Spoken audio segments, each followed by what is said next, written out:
તારું એડમિશન થઈ ગયું છે, તમે જઈ શકો છો.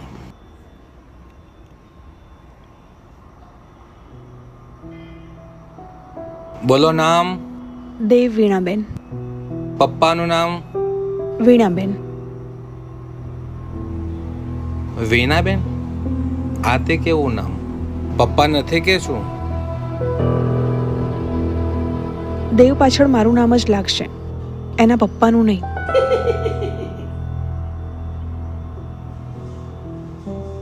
ભલે 5,000 જમા કરાવી દો.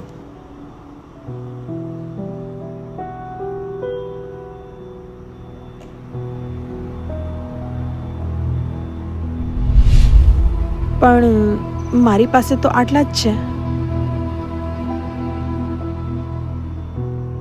બેના સ્કૂલ છે, અનાથ આશ્રમ નથી.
વીણા, આ મારી વાઈફ નીતુ છે.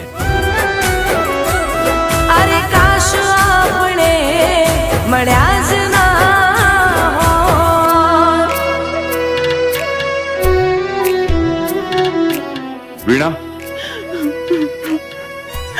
વીણા વીણા, હું તને કહેવાનો જ હતો કે હું પરણિત છું,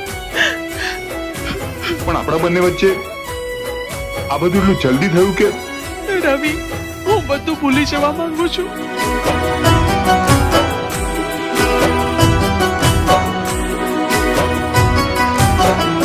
હો વાગેલા ઘા ઉપર મીઠું ના ભભરાવો, હું ભૂલવા માંગુ છું, બધું યાદ ના કરાવો. હો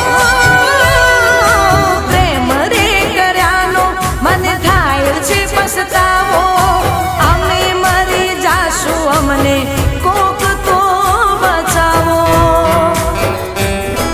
હો અરમાનો દિલમાં દફનાવી દીધા, અરમાનો દિલમાં દફનાવી દીધા, સમય ને સંજોગ અમે અપનાવી લીધા. ચિંતાની કોઈ વાત નથી, તમે માં બનવાના છો. દિલ તૂટ્યું ના હોત, આંખો રોઈ ના હોત, દિલ તૂટ્યું ના હોત, આંખો રોઈ ના હોત, કાશ આપણે મળ્યા જ ના હોત.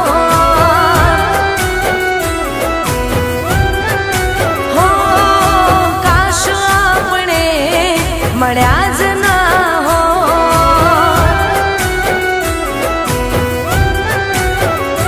હો કાશ આપણે મળ્યા જ ના હોત.